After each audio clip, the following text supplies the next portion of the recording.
Va en paix, dit Jésus à une femme qui vient d'entrer, qui s'est jetée à ses pieds, qui a pleuré, qui a essuyé, lavé les pieds de Jésus avec ses cheveux.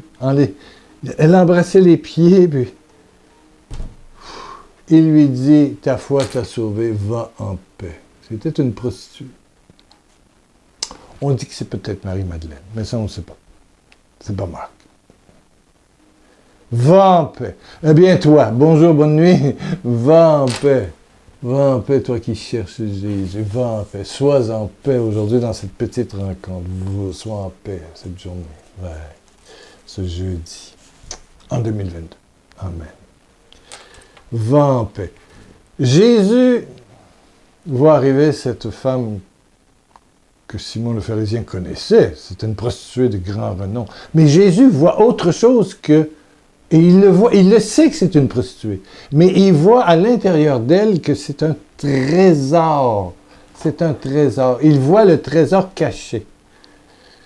Paul, au 2 Corinthiens 4, dit « Nous qui portons ce trésor spirituel, il y a à l'intérieur de qui que ce soit un trésor spirituel. Il peut être endormi, paralysé, mais il est là. Il peut être actif. Oh oui, on sent que le trésor spirituel, l'Esprit Saint travaille. Mais quand on visite quelqu'un en prison, le trésor spirituel, il ne paraît pas beaucoup. Mais il est là. Je suis là. C'est le plus petit d'entre mes frères, dit Jésus en Matthieu 25. Il y a un trésor spirituel à l'intérieur de tout le monde. De tout le monde. Et c'est important lorsque nous sommes chrétiens, nés de nouveau, réveillés au monde spirituel, de réaliser que dans ta femme, dans chacun de tes enfants, dans ta mère, dans ton père, peu importe les défauts qu'ils ont, il y a un trésor spirituel. Et c'est ton amour, ta façon d'approcher cette personne-là qui va tout changer. Tu vas réveiller le déjà-là de Dieu qui dort au fond. Et cette femme-là, qui lave les pieds de Jésus et à qui il dit « va en paix », en fait, elle attend et elle va partir avec Jésus. Elle va l'accompagner. Et c'est pour ça qu'on dit que c'est probablement Marie-Madeleine, parce qu'on dit que chemin faisant, il va retirer 7 démons. Doucement, doucement, patiemment. Il tire, il enlève les serpents vénéneux, là. Chemin faisant, voilà. C'est Jean qui rapporte ça à la fin, quand Jésus rencontre Marie-Madeleine après la résurrection. Chemin faisant, patiemment, patiemment. Mais Jésus ne voit pas la prostituée, il voit cette femme qui est faite à l'image, à la ressemblance de son Père. Il y a au fond de chaque personne, comme Jésus voit dans Marie-Madeleine, le regard d'amour de Dieu, qui est là, au fond de toi, au fond de moi, au fond du détenu, au fond du meurtrier. Oui, oui, oui, oui, oui, oui. Au fond des militaires russes puis des militaires ukrainiens, au fond de tout le monde. La personne qui est rentrée chez toi, qui a volé tes beaux bijoux, la personne qui t'insulte. Oui, il y a Jésus. Peut-être endormi, mais c'est ton attitude qui change tout. La personne qui te veut du mal, qui te fait des poursuites, il y a Jésus qui est là. Il y a Jésus qui est là. Tu sais, surtout, c'est dans le couple qu'on vit l'expérience le plus. Bon, on parle de couple. Il y a des unions libres, mais ils vivent ensemble. Je ne parle pas d'une aventure de 2 mois où finalement on consomme sexuellement l'autre et puis après ça c'est fini, on recommence avec d'autres et puis on joue au narcissisme. Non, il y a des unions libres, il y a des mariages de fait, ça dure 6 ans, 10 ans, 15 ans, 20 ans. Finalement, ils se marient. Bon.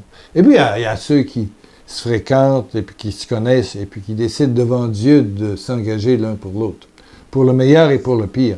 Le meilleur, ça va toujours très bien. C'est le pire. C'est le pire. C'est le pire. C'est ça. Tu te rends compte à 20 ans, elle est belle, tu es beau, tu es belle, elle est belle, ton mari est beau, ta femme est belle, et puis ben, voilà, monsieur prend du ventre, madame prend des fesses, et puis voilà, c'est la vie. Prends des rides, oui.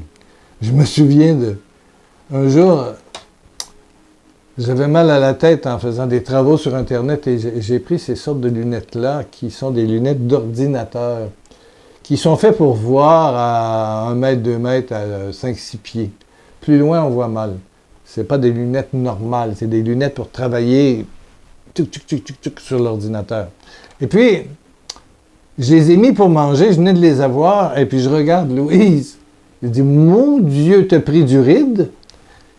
Même avec mes lunettes, sans mes lunettes, en mangeant à côté d'elle, elle dit, enlève tes lunettes et ne mets plus jamais ça en mangeant. Bon, j'ai dit, ça va, ça va.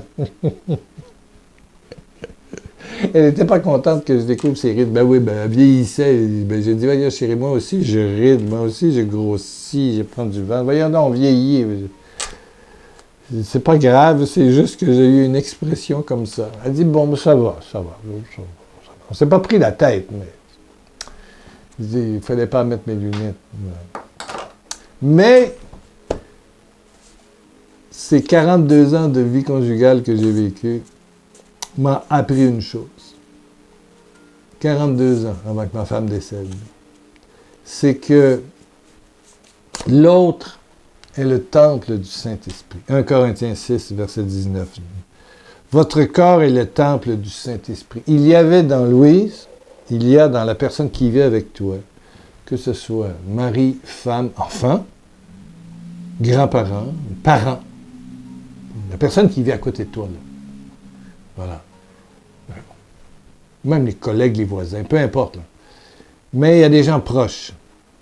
Il y a la présence, l'autre, il y a la présence de Dieu dans l'autre.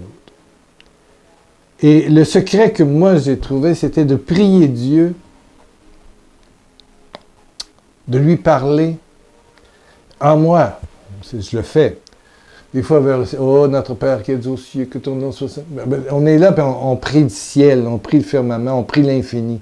Mais c'est pas là qu'il est, il s'est incarné et puis il vient en nous. Il vit en nous. On est le temple du Saint-Esprit. Et puis un jour, l'idée m'en est venue, et je te passe le secret, c'est de dire, Jésus, je te dis bonjour dans le cœur et le corps de Louise. Elle était couchée, elle dormait. Je ne dormais pas où je m'étais réveillé. Et là, je mets doucement ma main sur son épaule. Et je dis bonjour Jésus dans le corps, dans l'esprit, dans l'âme, dans le cœur de l'Église. Bonjour Jésus. Comme ça. Comme ça.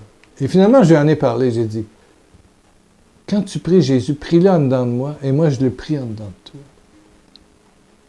Voir plus qu'une personne qui a des qualités et des défauts, mais voir dans l'autre la présence de Dieu, le Père, le Fils et le Saint-Esprit.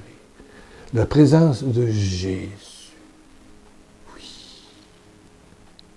Tu pries en activant ça, la présence. Elle est là. Elle est là. Peut-être qu'elle s'est couchée fâchée contre toi. Puis toi, tu dors pas. Et elle ronfle là à côté. Je vais dire, ah, Seigneur Jésus, je te bénis d'être dans mon épouse. Tu es présent et vivant et agissant. Merci d'être là. Et je loue ta présence.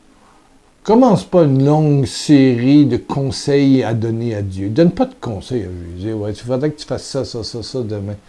Merci d'être là. Juste confesser le fait qu'il est là. Fais ça simple. Fais cela simple. Tu es là. Merci d'être là. Dans son cœur, son corps, son esprit, sa pensée, ses émotions. Merci d'être là. Si tu peux toucher, c'est bien. Qu'un couple se prenne par la main et prie ensemble, mais tu pries Jésus dans le cœur et le corps de l'autre. Et chacun fait ça l'un et l'autre. Là, c'est le secret du bonheur. Chacun prie Jésus, présent dans le cœur, le corps, l'esprit de l'autre. Toi, monsieur, dans madame, et madame en toi. En toi, monsieur. Comme ça. Amen. Bon, je parle de monsieur et madame, ça peut être n'importe quelle sorte de couple. Oh, que vous êtes scandalisés. Vous avez peur que les gays prient l'un et l'autre. Oui, il y a des gays qui prient, madame. Oui, monsieur. Oui. Ce qui se passe après, c'est leur histoire. C'est pas moi, Dieu verra. Dieu jugera, pas moi. Moi, c'est tout. Il y a de l'amitié, il y a de l'amour, et ça existe entre deux hommes, deux femmes. Absolument. Moi, Oui. Vous êtes scandalisé? Bon! Écrivez-moi, engueulez-moi, frappez-moi. L'amour existe entre deux personnes et ce n'est pas une question de sexe. L'amour n'est pas sexué. L'amour n'est pas sexué.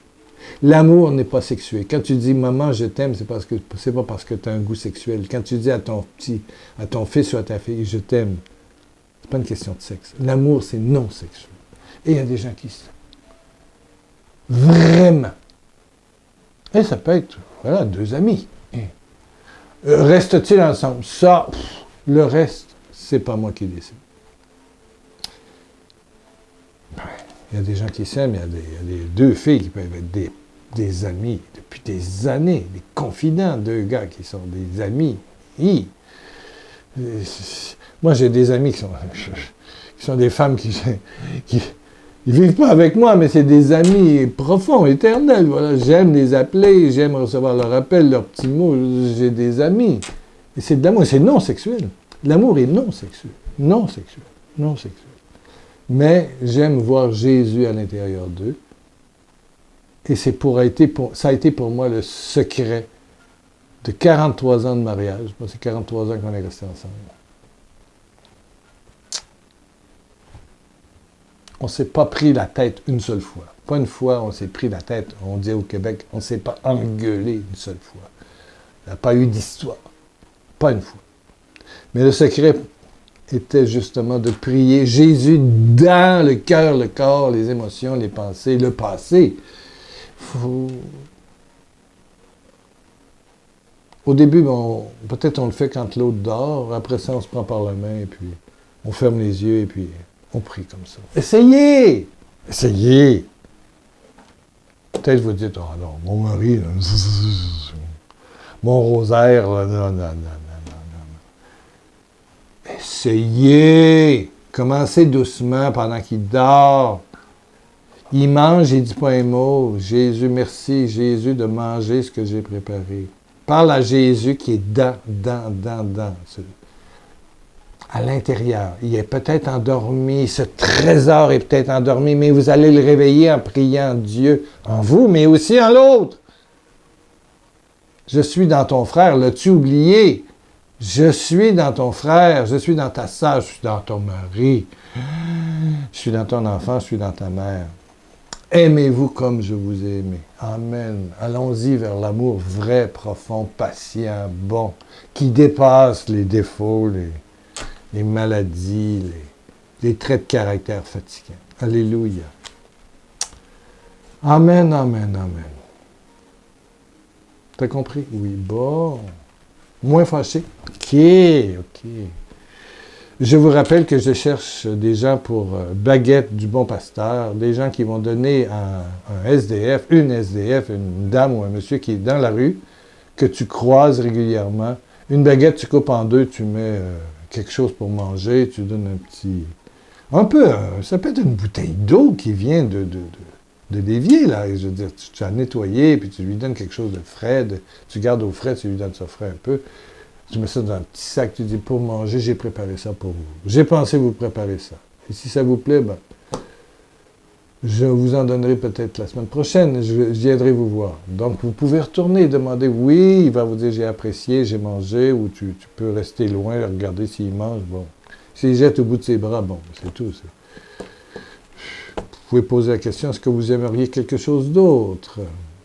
Préparez pas un beefsteak. Non, ni des crevettes, mais une baguette. Je vais vous faire un sandwich, comme on dit au Québec. Un sandwich, les Américains, le mot anglais.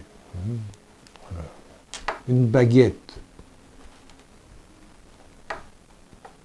Oui, un croque-monsieur. Bon, si vous voulez faire un croque-monsieur, il n'y a rien contre ça. Un croque-monsieur, c'est bon. C'est plus français que québécois, mais c'est bon, un croque-monsieur. Oui, bon, mais avec un petit verre de jus pour boire, bon, voilà, parce qu'ils sont dans la rue, ils sont pas riches, ils n'ont rien, là. Mais j'ai rêvé à ça, je cherche une centaine de personnes qui, d'ici à Noël au moins, une fois par semaine au moins, vont faire devenir hostie vivante, voir Jésus dans celui que tu nourris. Ouais, voir Jésus, comme tu vas voir Jésus dans ton épouse, ton époux, tes enfants, ton enfant qui prend de la drogue, ton enfant qui est emprisonné, ta fille qui vit en concubinage, etc., etc. Jésus dans l'autre, Jésus dans l'autre, Jésus dans l'autre, Jésus dans l'autre. Père éternel, merci, merci, merci de toucher, de bénir mon frère, ma sœur qui est là aujourd'hui. Oh, sois glorifié Jésus, Père, Fils et Saint-Esprit. J'en vois plusieurs qui pensent, là, qui pensent. Arrêtez de penser, puis fermez les yeux, puis détendez-vous. Calmez-vous et laissez-vous envelopper par la bonté glorieuse, céleste de Jésus. Le je t'aime, je t'aime, je t'aime, je t'aime de ton papa du ciel. Je t'aime, je t'aime, je t'aime, je t'aime, je t'aime, je t'aime, je t'aime, je t'aime, je t'aime, je t'aime, je t'aime, je t'aime. Reviens dans quelques jours pour un autre